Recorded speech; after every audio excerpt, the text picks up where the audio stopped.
Hi everyone, it's Gabrielle Tamont with The College Fix.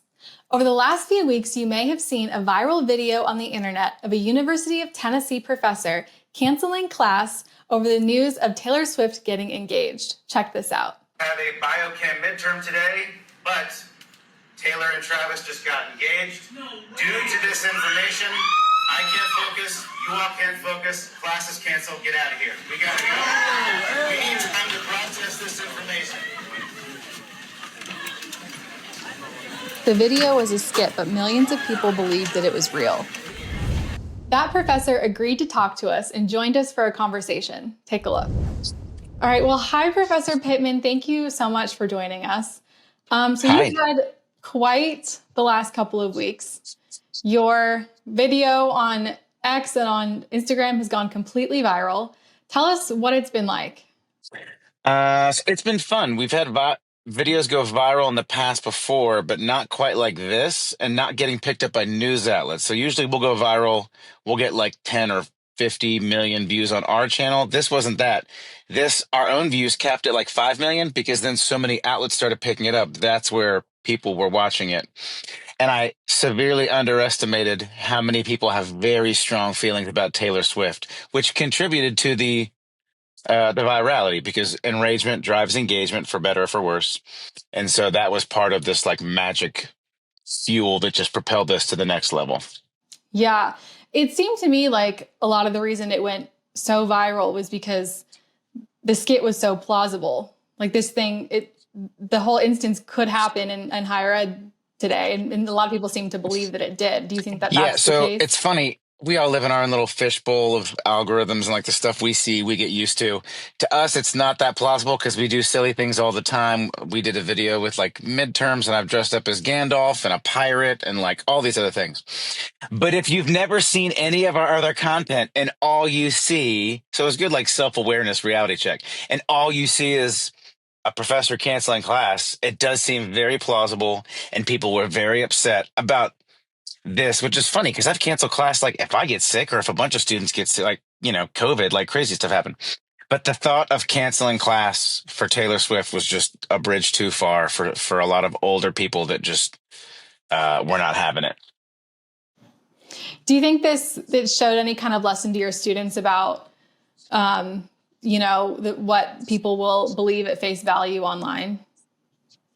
Yes, this turned into the greatest case study that I've ever been a part of in media literacy, spread of misinformation, disinformation, and also confirmation bias because people believe what they want to. Those that love Taylor Swift were like, yes, I love this. I want a professor like that. Best class ever. Those, if you're maybe an older person and you have a suspicion like, oh, these kids today are just lazy with the avocado toast and they're on their phones and they can't. This just confirms every negative stereotype you've ever had about college. So we look at our videos as like Rorschach tests. They go up into the digital ether and people see what they want and they definitely import their own like beliefs and biases and attitudes onto the videos. Can you tell me a little bit about the original objective behind the video? And yeah, you said you make these skits before. So what are they typically meant to teach your students? And do you feel like you accomplished that with this video? That's a great question. Ultimately, we are a social media class. So we make videos to sometimes go viral, sometimes they're turds and they go nowhere, and that's okay too. We always look at the analytics during the next class of how the previous video performed. We look at who watched it, where were they, what platform did it do best on, what were the top comments, how are people finding it? Was it the For You page or a recommendation or through search terms? So it is literally the best case study I can think of to teach in a social media class where, Taylor Swift getting engaged is like, it was so big, even it pushed Starbucks' announcement of their pumpkin spice latte. Like they had to be like, well, what do we do now? Like, you're big when you push literally every other brand. So this was a once in a lifetime chance. Like we knew it was going to affect literally every brand posting online. We had to take advantage. So I talked to the TA before class. I was like, look, you film this. I'll pretend to cancel. We'll send them out. They'll come back in and then we'll have normal class. And normally we wait to post the videos until the end of class because there's not like a time crunch. Like who cares if we did one where I pretended they learned their midterm grade was a pass fail through like if it was a breakup Taylor Swift song versus a regular Taylor Swift song. There's not like a time crunch on that. But for this, there was absolutely a time component, which is just like it is in the real world. These students are going to go, a lot of them are going to get jobs managing social media for small brands, big brands, companies, whatever. They need to know sometimes there's absolutely a time crunch component. You need to get your content out there as fast as possible to get ahead of the curve, and that is certainly part of it too. We had that video out within like 45 minutes of the announcement, so there were people that learned about it through. Even though our video is satire, there were students in class and online that were like, "Oh my God, this is how I'm finding out through some video of a dude like canceling class." So yes, this became the best teaching moment that I've ever been a part of, and I've been teaching for over a decade. It was so much fun. Was there any sort of response from the administration or from students? Uh, every now and then, if we fly too close to the sun, I'll have to have a meeting where they'll be like, "This was fake, right?" And I just say, "Yeah, this was fake." And they go, "Great, keep at it. You're doing great." The students loved it. The students are at this like emotional high. I'm going to have to be like, "Look, this is like turning 16 and somebody gives you a Rolls Royce. Like the rest of your life is downhill after this." All of our most videos don't get global, literal international news coverage within like 5 hours of you posting. The students were geeking out. A lot of them are like, "Oh, I got reposted by ESPN or Barstool or Lad Bible or Puberty or People Magazine or whatever." So in a sense, it's great because they learn in the first 2 weeks of class, like how big and crazy and fun social can be. The downside is now for the rest of the semester, when we post our normal videos, they're going to get like between 1 and 5 million views, which is incredible.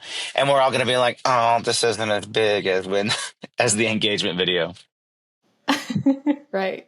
Okay, so you mentioned the time component being an important part of what makes a video go viral. What are some other components that you teach your students about that are important in your social media posts for helping them go viral? Great question. So this is the big thing. I joke that the answer to any social media question is always, it depends. So in this case, like, what platform should you be on? It depends. Where's your audience? Who's your existing audience? Who are you trying? Are you trying to get a new audience? Because your old audience is like aging out. So if you're trying to get a new audience, where are they? What time of day are they active? What kinds of music do they listen to? What are their interests and hobbies and values?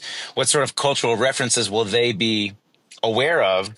I learned as a millennial, I used to make videos about like Bachelor and other like older stuff, and that reaches other millennials.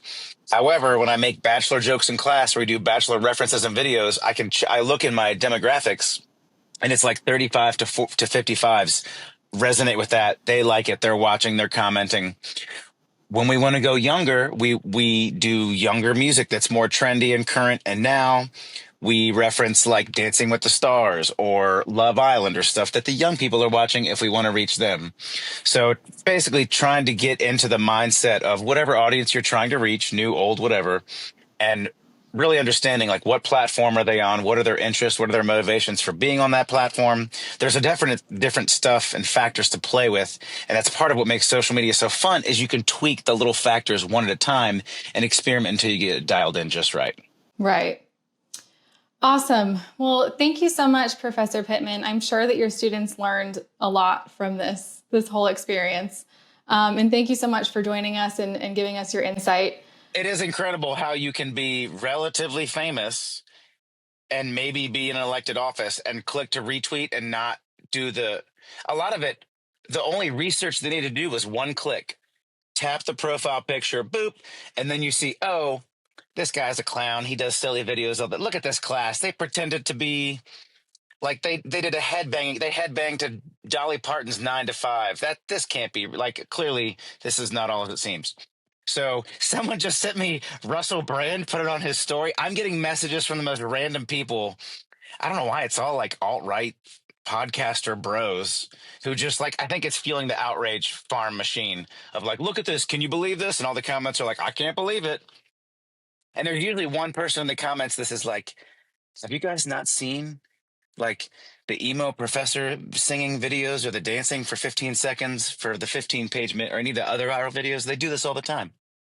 But so it is funny when those pop into my feed, and I just honestly, the other lesson from this, and this is good for all of us, you, me, for like self-awareness and media literacy, because I know I have clicked on stuff in the past and retweeted and reshared without fully vetting. Like, I don't like the Dallas Cowboys. So if I see a post that's like, oh, look, Jerry Jones did something dumb, I'm like, yep, I knew it. Like, share, boom, send it out.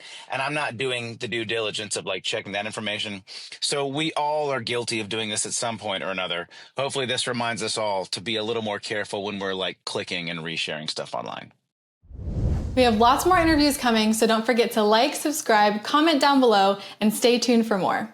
I'm Gabrielle Tamont with The College Fix. Thanks for watching.